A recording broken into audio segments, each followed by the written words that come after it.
what about photos?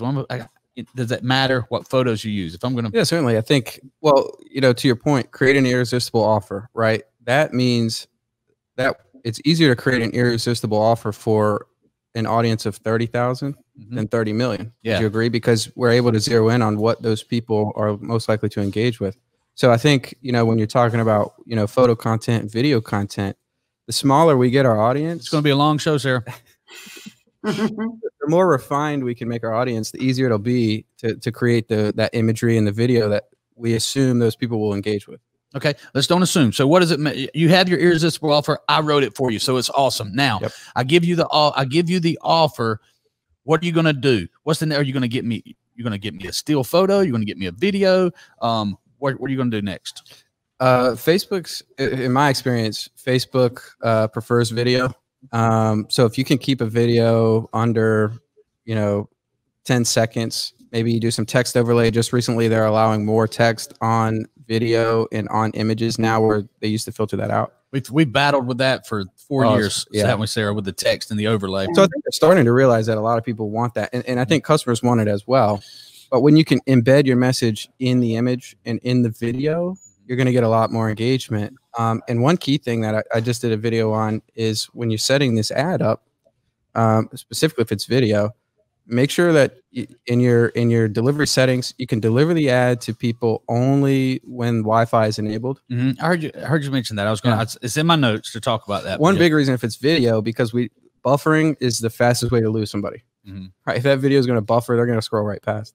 But the other thing is, when are people connected to Wi-Fi? Like, I'm sure you have Wi-Fi here. Yeah. Everybody here is probably connected. They have time. They're scrolling. They can engage with your ad. Right. If I'm driving down the road, you know, I'm not naive to say that people aren't on Facebook when they're driving down the road, right? They're probably not on Wi-Fi. They're probably not going to connect with your ad or fill out a lead or send a message if they're driving. So we can eliminate spending money on the person who's not connected to Wi-Fi, and that'll help us save in that ad budget. I'm going to have to go back and watch the show and then come up with a whole list of new questions and do it again, because we touch on so many important things in just a simple conversation. But let me talk next, okay? But Smith, go to the Billy W. Merritt page, our business page, okay, and go to videos, and then you're going to scroll down to about 3 or 4 years ago, and it's me standing out in front. When you get on there, I'll show it to you, but it's me standing out in front of a dealership, and I want to talk about that a little bit. All right. So, Sarah, we do videos. It changes. First of all, tell me what an algorithm is. Me? Yes. Okay. So the algorithm is just Facebook's way of selecting who's going to view the post based on the preferences that they have designated for that person. Okay. Browsing history, what they've previously liked, things like that. Right. So when you're in Business Manager and you're choosing your audience, or even if you're choosing, you can do it manually, or you can serve it to people who Facebook says are most likely to engage with you. Correct. And that changes often. Yep. So you know, early on, it's going to be way down. Early on, we found, and we could have been doing something wrong, but we found that a static photo was giving us better engagement and better results than a video, even though Gary V, Grant Cardone was running around telling everybody video. We were doing video, and we'd split test it against a static photo. We'd get way more from the photo. Have you seen that? I have seen that. I think in two things to consider is the length of video that you're posting, and also at the time, you know, Facebook was pushing this Facebook TV. They wanted more video posts, so they could entice these people to promote for people to post video. So that's a very real possibility. But yeah, I think it comes down to that audience and the message. If the message fits in a video, and like, for instance, a lot of our ads, we just do a time lapse of an oil change and put an animated text on top of that. I think it comes down to the algorithm and how it changes. I think the algorithm today is totally different, because what we did, we'll just take a very VIP customer of ours, Cowboy Kia out in Conroe, Texas. They run with us every single month. They have since the very beginning. This video I'm about to show you is one of Mark Compton's event. So Mark Compton was in the direct mail business, and he did a sale out in Kansas City. And I had just recently gotten fired from a job where I thought that I was going to end up taking over the dealership, and I had to bring my product to market. And this is where it started at, where I'm about to show you.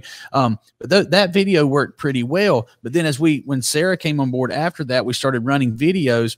And I think the algorithm is just totally different, because what was working for Mark and us way back then, it's changed tremendously. And I think that's, if you're not, you don't know what the algorithm is. You're never going to know. Okay. But that's the exact reason why that business manager is so essential. Okay. Because without it, you never would have identified that an image was outperforming videos, and you would have stuck with video, and you'd have been stuck in this loophole. So that business manager allows you insights into the algorithm, and the split tests are very powerful and allow you some knowledge that you might not necessarily have. So a couple months ago, we noticed that our results for our VIP customer were slipping, and everybody wanted to say, not Sarah or me, but everybody else wanted to say, well, they just do it. They just do it every month. They just do it every month. They're doing two events per month. It's just, I do not believe in ad fatigue. Now, Sarah and I've had that conversation before, but people are saying, and I said, no, Sarah, we got to figure this out. So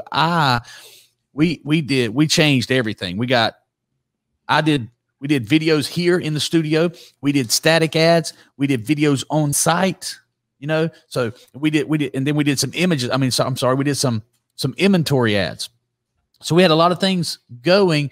And what did that process look like? What happened, Sarah? Well, it was pretty clear that the videos didn't get as much response in our markets, and the static ads did the best with low text and a sexy picture of a vehicle time and time again. The difference is that when someone's on site and they can walk the dealership in maybe a 20 to 30-second ad explaining what the event is, that one does really well during the middle of an event. I can kick that in for low cost, but it was pretty clear what was working best, and we continually try it. I don't rely on something that we knew from 3 months ago or 6 months ago. I'll try a video ad again. I'll try all sorts of things. And if it's clear that it's not working, we do something else. So we just have to keep switching it up. Pull up this is the date on there. This is the first ever Facebook buyback event. You can click on the one that says 2 years ago. It's longer than that, but the one with my phone number and everything on there, right up here. That's fine. That's the final day. That wasn't the very first one. Go over to the right, down a little bit. Nope, it's got to be that one. Click on there. That's it. Okay, let's play it. Hey guys, this is Billy with the Ultimate Buyback Team. We are having a huge event done at Shawnee Mission Ford.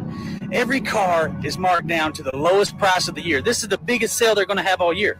But during this event, I'm here to buy back all the trade-ins. I'm going to pay an extra $4,000 for every trade-in. That's my job, is to pay more than any other dealer. More than Kelly Blue Book, more than any other dealer, $4 grand more. I'm your guy, and you need to give me a call or simply message me right here, and I will message you right back. This deal absolutely ends June the 4th. You don't want to miss it. So that was back before there was any success with this company. This company at that time was me and whatever version of the phone I filmed that on right there. No money in the bank, very little, enough to get me a hotel room and a plane ticket out there and a plane ticket home. But you see that text, I built that in Ads Manager. So even though I didn't have the specialized knowledge, I wasn't blueprint certified like you and Sarah. I'm like, well, I gotta do this video thing. And then I was putting in the text that they let me put in. Now that video started the whole thing, so it worked. Why do you? Well, Sarah, you said because I was there on site. That was one useful thing. So people need to be doing some videos on site. Mm-hmm. The imagery and the text was approved by Facebook, because if you put something too big in there, they used to give us a warning. I'm not in there anymore. Do they still do that? Well, they will if it's too much, but they've just laxed their stipulations on that to where I think it used to be like 15%. Now it might be 25%, whatever the numbers are. Have you noticed that, Sarah, that they're laxing the? They're laxing, and they're approved quickly, where before it dragged for the approval process. But now we're getting slow returns on the delivery for the ads, because it does create the test against the text, test against the image when the bots are reading that ad. Mm-hmm. So we have to be very careful of what we say because it'll slow it down while it's trying to read to make sure we're not violating anything. And that happens with images on text all the time. I mean, text on images all the time. Okay.